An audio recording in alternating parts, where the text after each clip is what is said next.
Contrastes con Mitzi Cordero.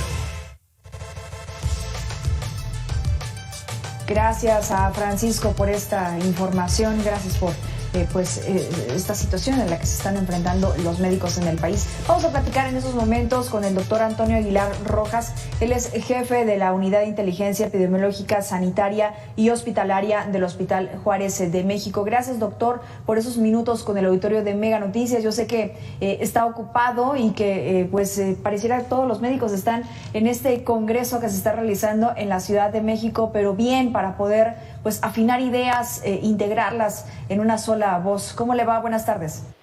Hola, muy buenas tardes, Mitzi. Muy bien, muchas gracias.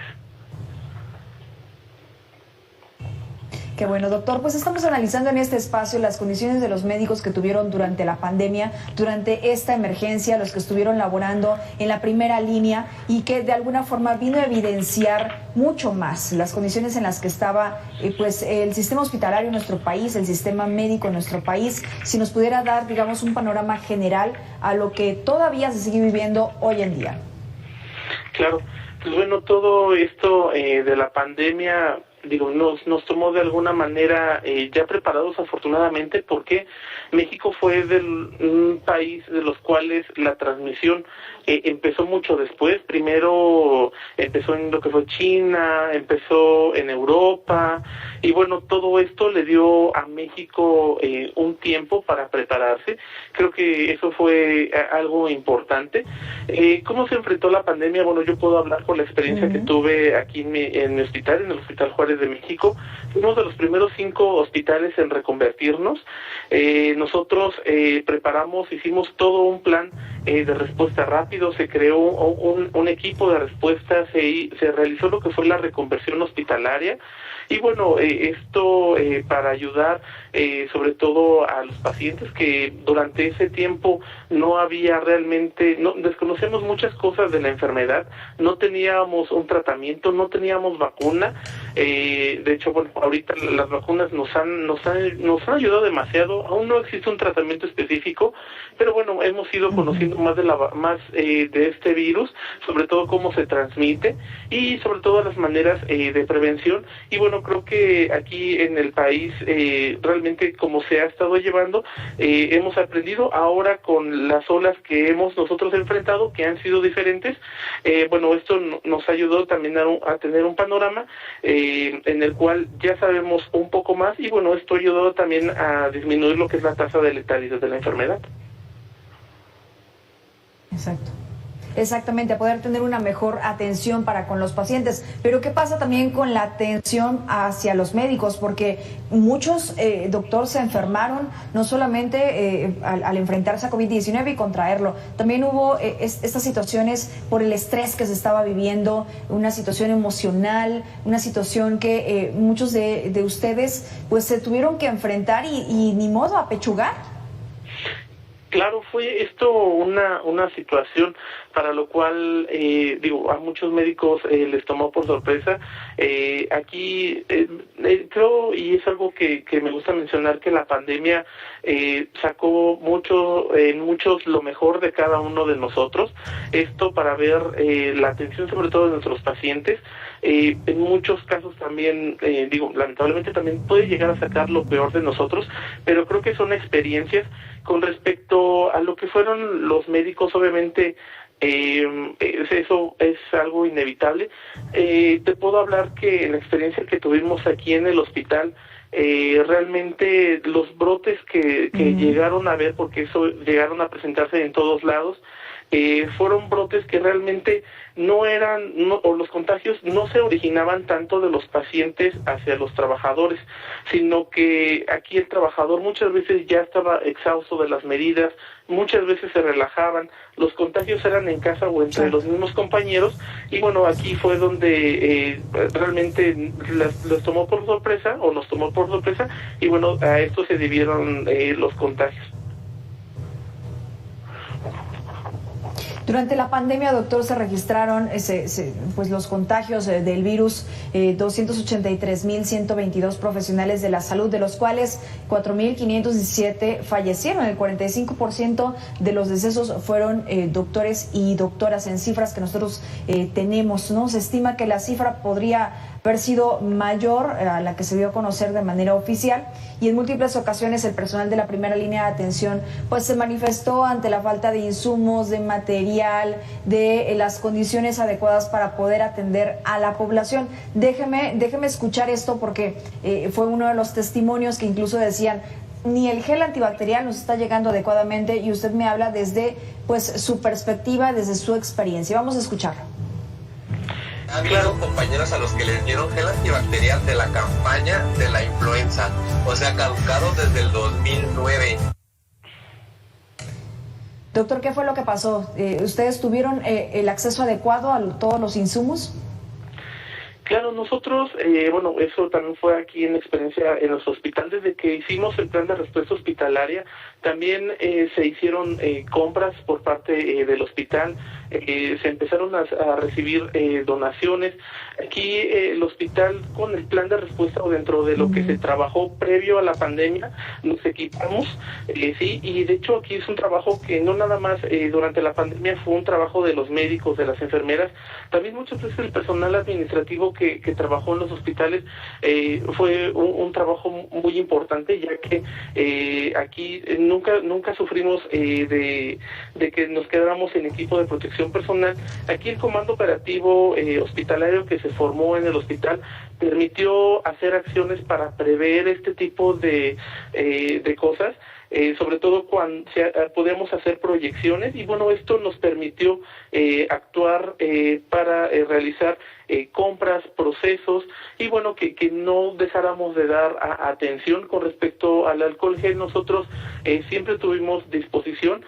Aquí nosotros lo que trabajamos sobre todo en el hospital es el apego al lavado e higiene de manos. Esa es una de las técnicas más importantes para prevenir la enfermedad, digo, no nada más COVID, sino otro tipo de enfermedades. Y bueno, con respecto al alcohol gel, siempre se tuvo en cantidades adecuadas, y bueno, aparte se realizaban cultivos para ver que este insumo estuviera en las condiciones adecuadas.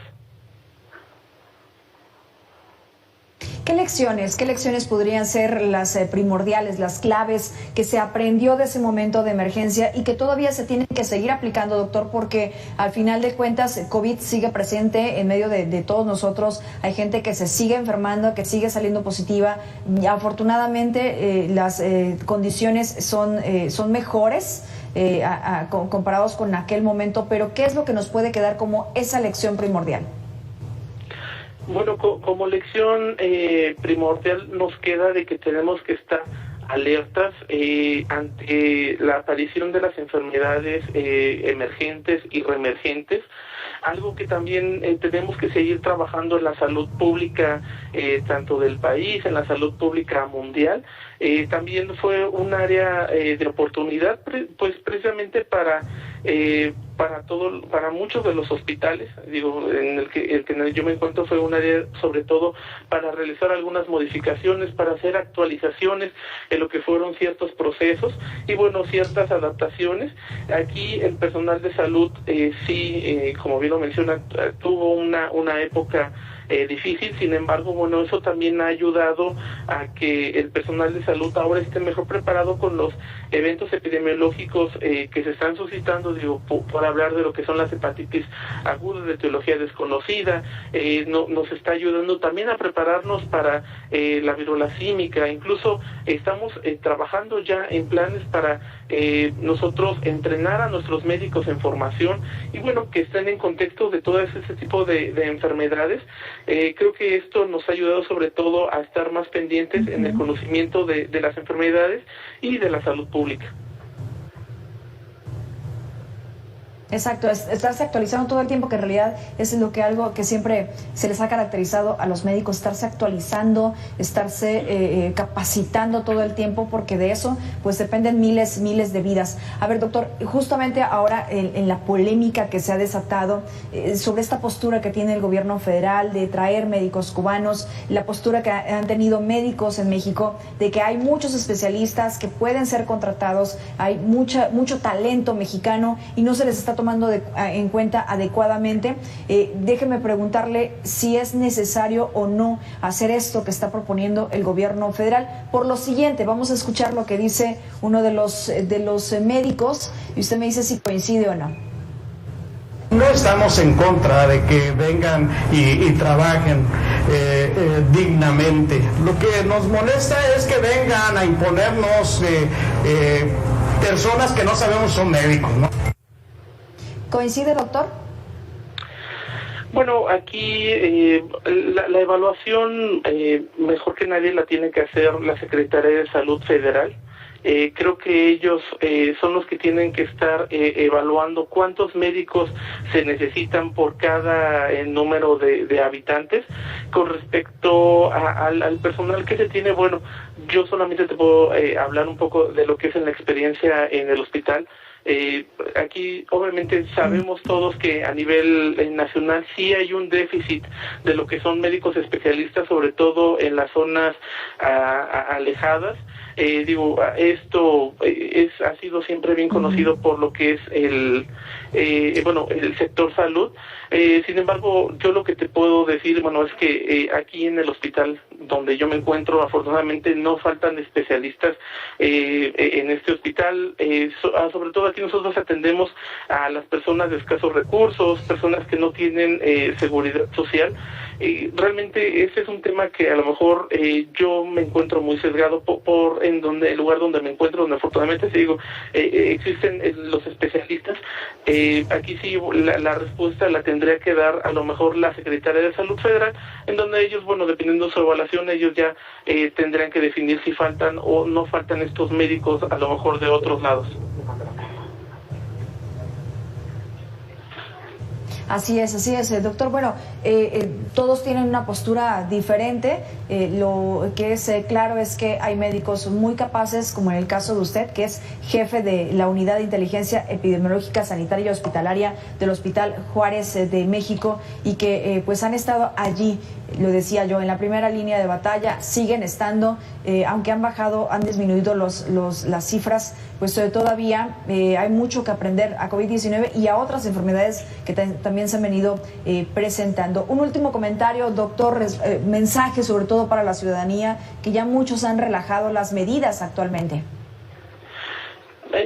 Creo que ese sería mi comentario, de que no debemos de pensar que esto ya terminó, que esta pandemia ya terminó, que no debemos de seguir utilizando las medidas.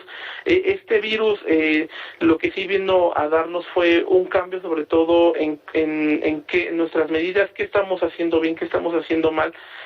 Ahorita recordar que el uso de cubrebocas sigue siendo la herramienta o de las principales herramientas, junto al lavado de manos y la vacunación. Aquí sí queremos seguir haciendo énfasis en que las personas, aún si tienen dudas si la vacuna funcionan, las vacunas sí funcionan.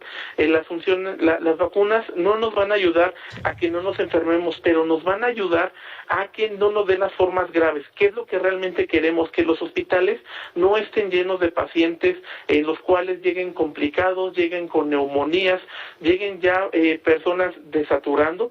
A esto nos van a ayudar la vacuna, y creo que si nosotros seguimos pensando en que las vacunas, en que las medidas funcionan, va a ayudar a que esta pandemia pueda llegar a ser más controlada, y que en algún momento lleguemos a un caso en donde ya se presente solamente como una enfermedad endémica, como llega a ser influenza ahora en nuestros tiempos.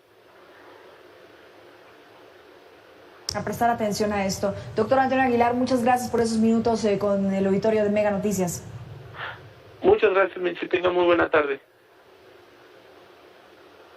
Que tenga muy buenas tardes. Gracias por atender esta llamada. Bueno, vamos a ir a la pausa, pero vamos a regresar con más. No se vayan.